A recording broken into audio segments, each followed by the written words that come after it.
I used to be this guy, or maybe this guy used to be me. I don't know. We were each other at one time. It wasn't long ago. I liked him, you know. He was really good. He was funny, and I had a lot of fun with him. He did some nice things for me, but it was like there was nothing behind him, you know. He was kind of just superficial, just the surface. It was all characters. I wasn't in there. But it's just that I think there's a degree of luck and intellect involved in giving up things that hurt you. The drug and alcohol thing, it seems to me, comes down to this.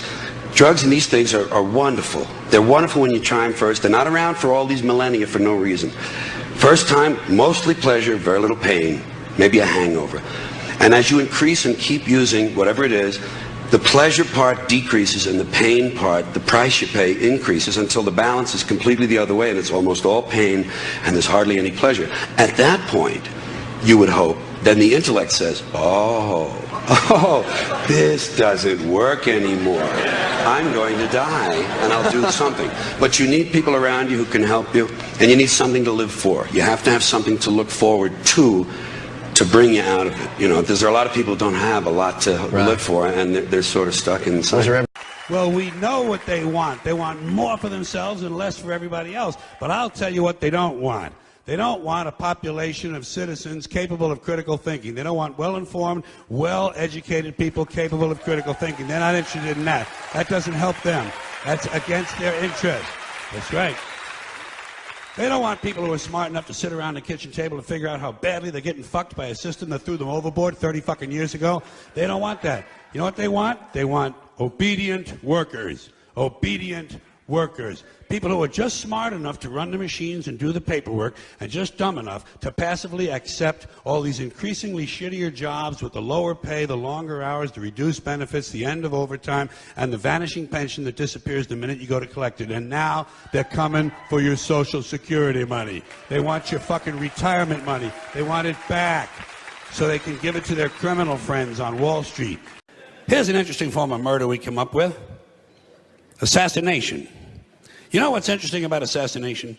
Well, not only does it change those popularity polls in a big fucking hurry, but it's also interesting to notice who it is we assassinate. Did you ever notice who it is? Stop to think of who it is we kill. It's always people who've told us to live together in harmony and try to love one another. Jesus, Gandhi, Lincoln, John Kennedy, Bobby Kennedy, Martin Luther King, Medgar Evers, Malcolm X, John Lennon. They all said, try to live together peacefully. Bam! Right in the fucking head.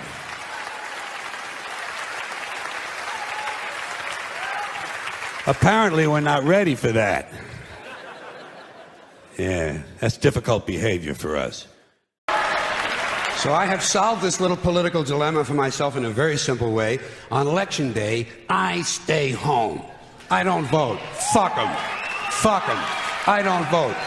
Two reasons I don't vote. First of all, it's meaningless. This country was bought and sold and paid for a long time ago. The shit they shuffle around every 4 years doesn't mean a fucking thing. And secondly, I don't vote because I believe if you vote, you have no right to complain. People like to twist that around, I know. They say, well, if you don't vote, you have no right to complain. But where's the logic in that? If you vote, and you elect dishonest, incompetent people, and they get into office and screw everything up, well, you are responsible for what they have done.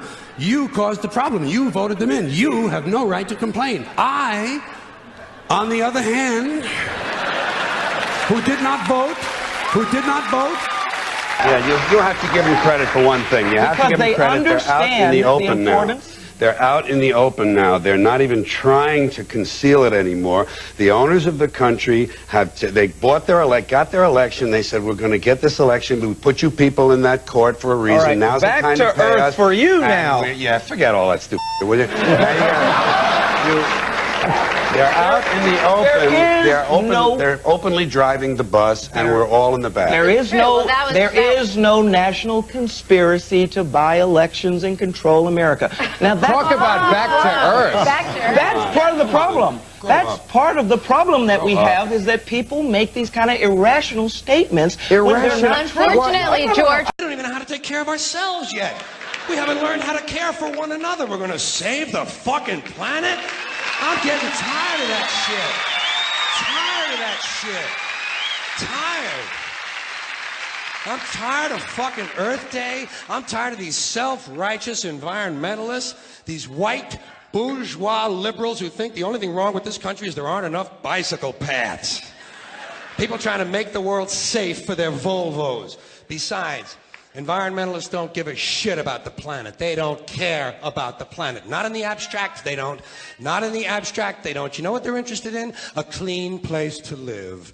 Their own habitat. They're worried that someday in the future they might be personally inconvenienced. Narrow, unenlightened self-interest doesn't impress me. Besides, there is nothing wrong with the planet. Nothing wrong with the planet. The planet is fine. The people are fucked. Point out our similarities instead of our differences. Because that's all you ever hear about in this country is our differences. That's all the media and the politicians are ever talking about, the things that separate us, things that make us different from one another. That's the way the ruling class operates in any society. They try to divide the rest of the people. They keep the lower and the middle classes fighting with each other so that they, the rich, can run off with all the fucking money. Fairly simple thing, happens to work. You know, anything different, that's what they're going to talk about. Race, religion, ethnic and national background, jobs, income, education, social status, sexuality, anything you can do, keep us fighting with each other so that they can keep going to the bank. You know how I describe the economic and social classes in this country? The upper class keeps all of the money, pays none of the taxes. The middle class pays all of the taxes, does all of the work. The poor are there just to scare the shit out of the middle class. Keep them showing up at those jobs. And I think people show their ignorance when they say they want politicians to be honest. What are these people talking about? If honesty was suddenly introduced into politics, it would throw everything off. The whole system would collapse. And I think deep down the American people know that. The American people like their bullshit out front, where they can get a good, strong whiff of it. That's why they re-elected Clinton. Listen, Clinton might be full of shit, but he lets you know it. Dole tried to hide it. I'm an honest man. Bullshit. Bullshit. People don't believe that shit. Clinton said, hi, I'm full of shit, and how do you like that? And the people said, at least he's honest. At least he's honest about being full of shit. I like people, but I like them in short bursts. I don't like people for extended periods of time. I'm all right with them for a little while, but once you get up past around minute and a half, I got to get the fuck out of there. And my reason is for one that you may share, possibly. I have a very low tolerance level for stupid bullshit. That's all. Stupid bullshit. You know? And everyone wants to tell you their stupid bullshit. And a lot of them don't know when to stop talking. You ever run into that guy? Doesn't know when to stop talking, just continues running at the mouth like verbal diarrhea. Don't know when the conversation's over. Stupid, trivial shit you don't care anything about. Things you're not even remotely interested in. And you probably noticed I don't feel about that war the way we were told we were supposed to feel about that war, the way we were ordered and instructed by the United States government to feel about that war. You see, I tell you, my mind doesn't work that way. I got this real moron thing I do. It's called thinking. And I'm not a very good American because I like to form my own opinions. I don't just roll over when I'm told to. Sad to say, most Americans just roll over on command. Not me. I have certain rules I live by. My first rule, I don't believe anything the government tells me. Nothing. Zero. Nope. And I don't take very seriously the media or the press in this country, who in the case of the Persian Gulf War were nothing more than unpaid employees of the Department of Defense. Every one of those items is provably untrue at one level or another, but we believe them because they're pounded into our heads from the time we're children. That's what they do with that kind of stuff. They put it in the heads of kids. They pound it in there because they know kids are too young to be able to mount a sophisticated argument against these kind of ideas. And so kids, and up to a certain age, by the way, kids are going to believe everything a grown-up tells them, everything. So kids never learn to question things. Nobody questions things in this country anymore. Nobody questions things. Why? People are too fat and happy. People are way too fucking prosperous for their own good. Everyone's got a cell phone that'll make pancakes and rub their balls now, you know? So nobody wants to rock the boat. And people just gizmo. Americans have been silenced, bought off and silenced by gizmos and toys. And as a result, no one's ever learned to question things. No one questions things in this country anymore. No one questions things. Now, the Americans seem to think that the party's going to last forever and the holiday goes on. And they don't really see the error of certain things. I mean, Thomas Rainsford Lounsbury was an educator in the 19th century, and he said, "It never ceases to surprise me at the infinite capacity of the human mind to resist the introduction of useful knowledge." And that's what it is. People know better. People sense better. But they go against it. They just think there are no consequences. It kills me forever. It's a steady downhill slide.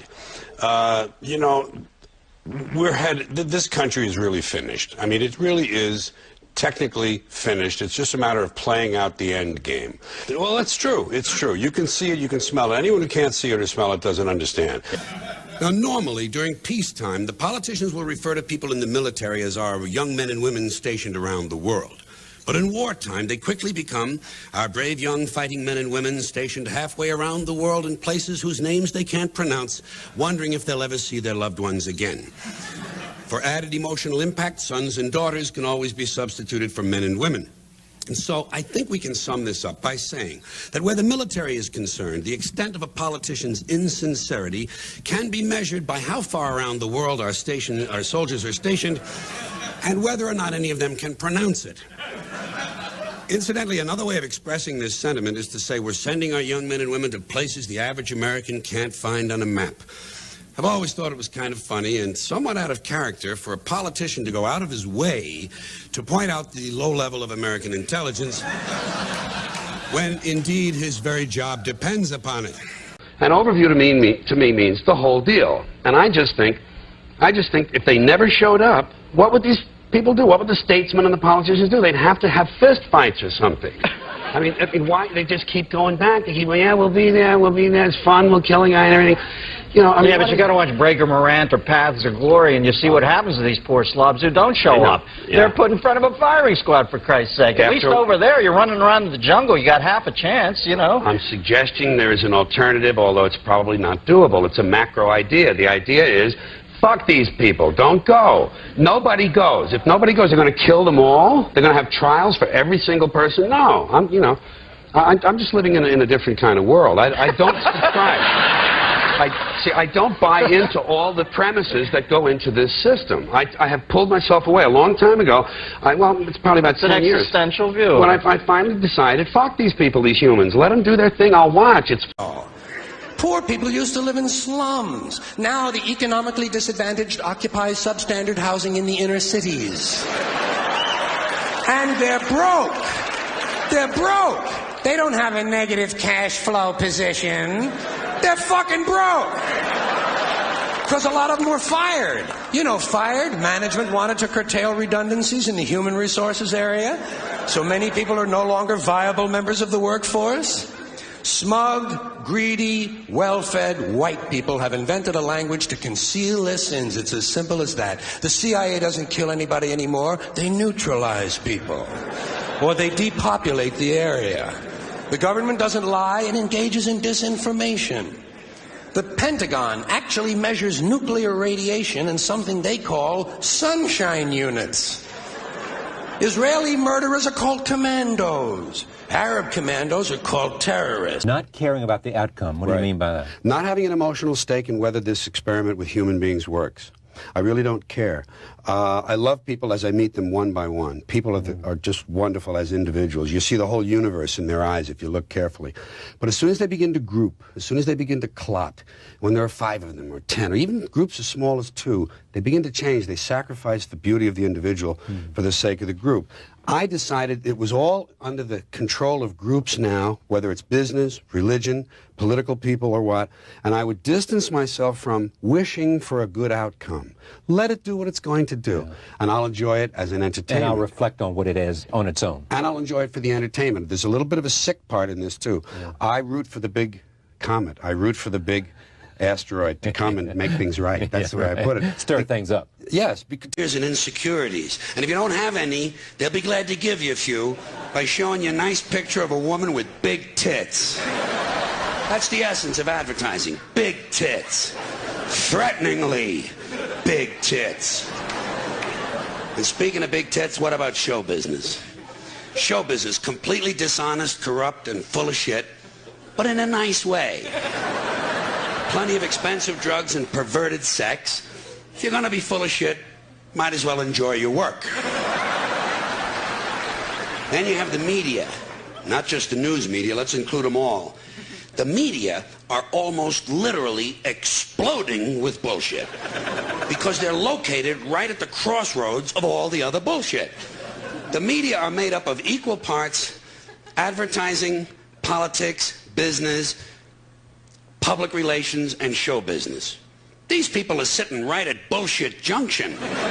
Are you optimistic, George? Well, you know, I'm optimistic when I meet individuals. When you talk to one person, people are great one at a time because in them you see all the beauty, all the potential for this species. But as soon as they get in groups, Larry, I get scared. 2 people even, they change. They say, I like Bob, but not when he's with Linda.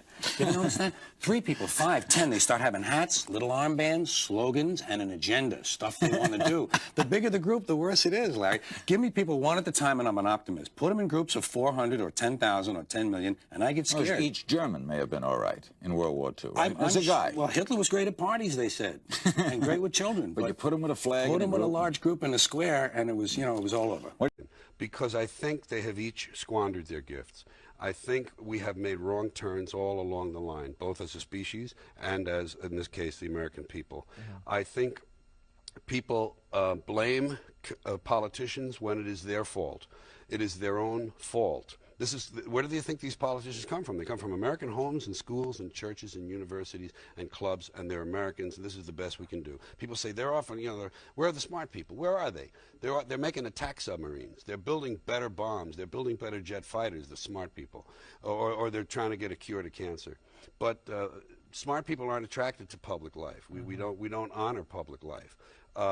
I gave up because, first of all, I didn't see a future for either of these things. I don't see a future for this species. I really don't. And I don't see a species for the way a future for the way this culture is drifting, and the kind of interest in the world that we. Now, there's one thing you might have noticed I don't complain about: politicians. Everybody complains about politicians. Everybody says they suck. Yeah. Well, where do people think these politicians come from? They don't fall out of the sky. They don't pass through a membrane from another reality. They come from American parents and American families, American homes, American schools, American churches, American businesses, and American universities, and they're elected by American citizens. This is the best we can do, folks. This is what we have to offer. It's what our system produces. Garbage in, garbage out. If you have selfish, ignorant citizens, you're going to get selfish, ignorant leaders. And term limits ain't going to be any good. You're just going to wind up with a brand new bunch of selfish, ignorant Americans. So maybe it's not the politicians who suck. Maybe something else sucks around here, like the public.